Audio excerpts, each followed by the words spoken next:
صل على سيدنا ومولانا محمد وبارك وسلم عليه. بسم الله الرحمن الرحيم،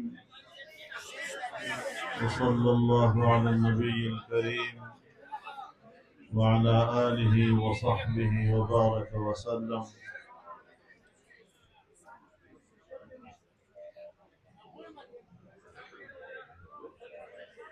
بحضرت شیخ ادریس شهید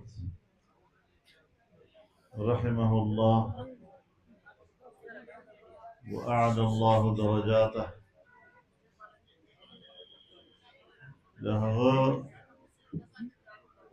جدائی او په داسې مظلومیت سره د جدائی ټول امت دپاره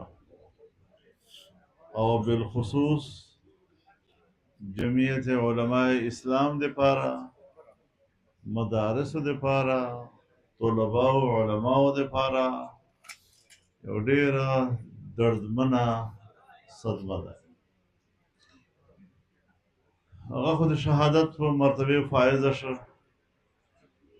او انشاءالله الله ته ډیر په عزت او اعزاز سره پیښ شو،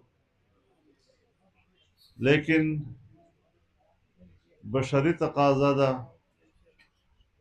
چې دغسې جدایي پاته خلکو دپاره ډیر د صدمې او د درد باعث وي.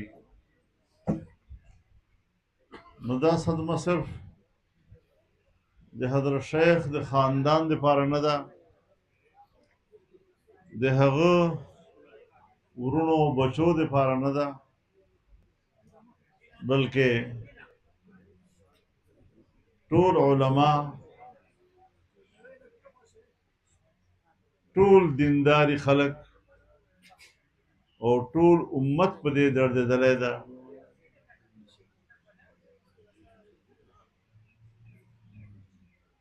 چې دا څوک دي،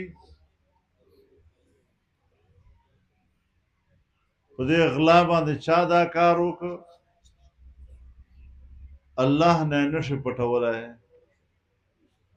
او انشاءالله الله به د خپل قدرت او د قوت په اندازه باندې د دغو ظالمانو نه انتقام اخلي.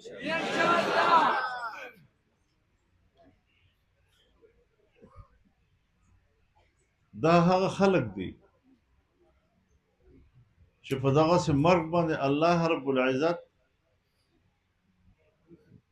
د دې خلکو نه دومره زیات ناراضه شي او الله پاک دې خلکو ته دومره په غصه شي چې فرمي ومن يقتل مؤمنا متعمدا فجزاؤه جهنم خالدا فيها وغضب الله عليه ولعنه وأعد له عذابا علیما.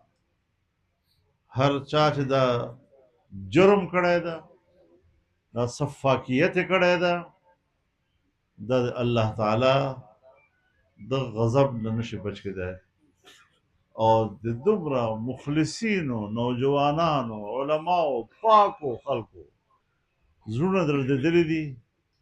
انشاءالله د تاسو آزار به وہی کرتا ہے.